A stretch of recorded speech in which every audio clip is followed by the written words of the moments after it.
Bonjour à toutes et à tous et bienvenue dans ce nouveau décryptage. Aujourd'hui, on va parler d'un sujet qui nous concerne absolument tous. Un truc omniprésent, mais dont les rouages internes restent souvent, avouons-les, un mystère total.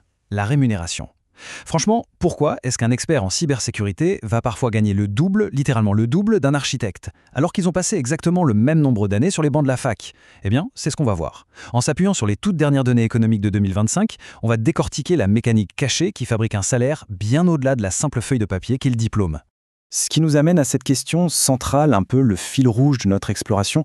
Pourquoi tous les diplômés ne gagnent-ils pas exactement la même chose?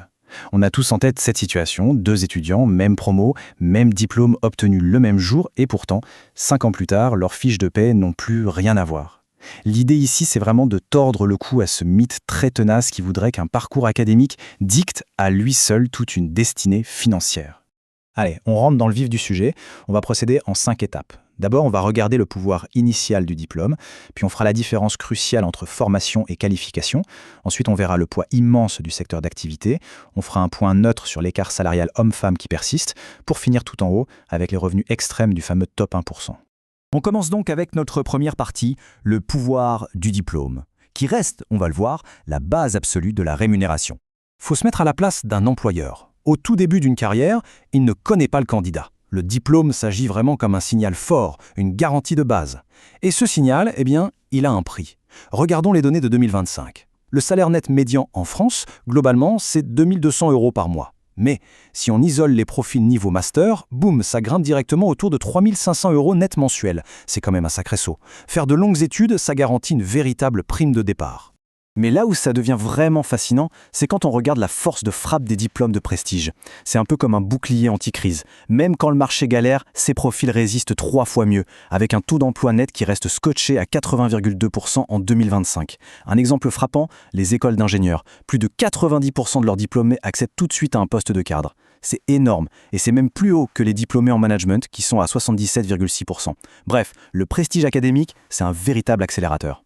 Et là, on aborde notre deuxième point, qui est le cœur de ce décryptage, la différence fondamentale entre la formation et la qualification, inspirée par la théorie du capital humain. C'est là qu'il faut vraiment s'accrocher parce que c'est crucial.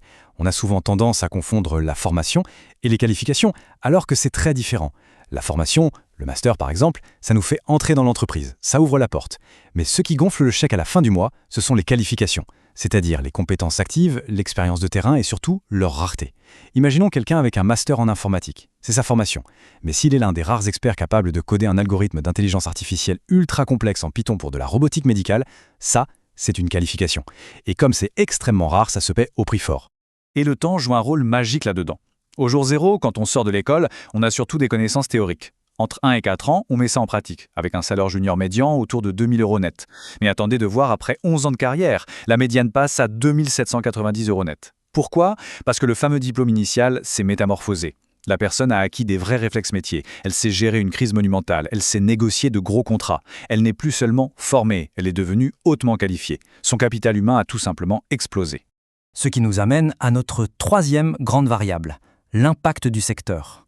Et oui, le lieu où l'on choisit de travailler change complètement la donne.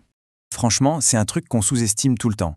À diplôme et expérience strictement équivalents, le domaine d'activité va complètement déformer la réalité du salaire. Les chiffres sont limpides. Si on prend les cadres à temps complet dans l'hôtellerie et la restauration, la moyenne est de 3513 € net par mois. Mais si on bascule dans la finance ou l'assurance, on s'envole à 548 €. C'est une différence hallucinante de 58%. Imaginons deux amis de la même promo d'école de commerce. L'un part diriger un hôtel de luxe, l'autre gère des assurances. Leurs compétences de gestion sont quasiment identiques à la base, mais la dynamique et les marges de leurs secteurs respectifs créent un véritable gouffre financier. Et ne pensons pas que ça concerne uniquement les grands patrons, pas du tout. Même pour des postes non cadres, disons un employé administratif ou un comptable classique, travailler dans la finance rapporte en moyenne 24% de plus que dans l'hébergement. Le secteur, c'est une sorte de multiplicateur invisible de richesse. On passe à notre quatrième partie, un sujet incontournable, l'écart salarial et les inégalités structurelles qui persistent. Parce que oui, la fiche de paye, ce n'est pas qu'une formule mathématique froide. Le marché du travail a ses propres biais. Si on regarde les données les plus récentes de 2025, parmi la toute dernière cohorte de jeunes diplômés, on observe que les hommes perçoivent encore, en moyenne, un salaire 5,7% supérieur à celui de leurs homologues féminines, et ce, à diplôme égal. D'où vient cet écart ? Eh bien, ça s'explique en grande partie par des dynamiques d'accès à l'emploi. Prenons le Graal de la sécurité, le CDI.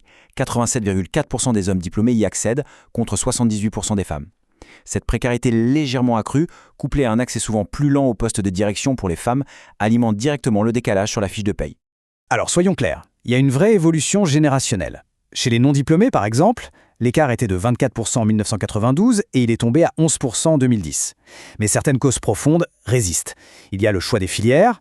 Historiquement, on trouve 56% des femmes dans des secteurs comme la santé, le social ou le tertiaire, qui sont souvent moins rémunérateurs, contre seulement 27% des hommes qui s'orientent plus vers l'industrie ou la tech. Et bien sûr, on ne peut pas ignorer les contraintes sociétales traditionnelles liées à la sphère privée qui continuent d'impacter asymétriquement les carrières. Allez, on arrive à notre 5e et dernière étape. On va regarder tout en haut de l'échelle, le top 1%, et les extrêmes de la rémunération. C'est là que les compteurs s'affolent.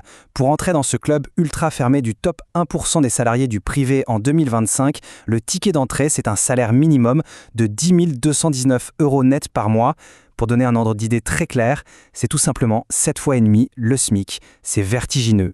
Mais le plus fou, c'est quand on regarde la liste des 100 salariés les mieux payés de tout le pays. On pourrait s'attendre à y trouver une armée de chirurgiens réputés ou de chercheurs brillants. Eh bien non. Sur ces 100 places, 36 sont occupés par des sportifs professionnels. Ensuite, on trouve évidemment des grands dirigeants d'entreprise, des cadres de très haut niveau bénéficiant d'une expertise pointue et des managers de la banque et de la finance. C'est la parfaite illustration de ce qu'on disait tout à l'heure sur la distinction entre la formation classique et la qualification liée à la rareté. Prenons le cas d'Ousmane Dembélé, le footballeur. Son salaire brut avoisine les 1,5 million d'euros par mois. Est-ce qu'il a le plus haut niveau de formation académique du pays ? Non, mais il a une qualification d'une rareté inouïe. La technique, la vitesse et la condition physique qu'il offre sur un terrain, seuls quelques êtres humains sur la planète en sont capables. Et le marché mondial du divertissement est prêt à débourser des sommes astronomiques pour cette extrême rareté. Si on devait résumer cette exploration, on pourrait dire que la rémunération, c'est loin d'être un tarif standard collé au dos d'un diplôme. C'est une grande équation à multiples variables. Le diplôme, c'est la clé qui ouvre la première porte. Mais ensuite viennent s'ajouter les qualifications concrètes, la rareté spécifique de ses compétences, le choix extrêmement stratégique du secteur économique et bien sûr les réalités de notre société. C'est tout ce cocktail qui donne le chiffre final. Pour finir cette analyse, on peut quand même se poser une vraie question de fond face à cette mécanique de marché très froide.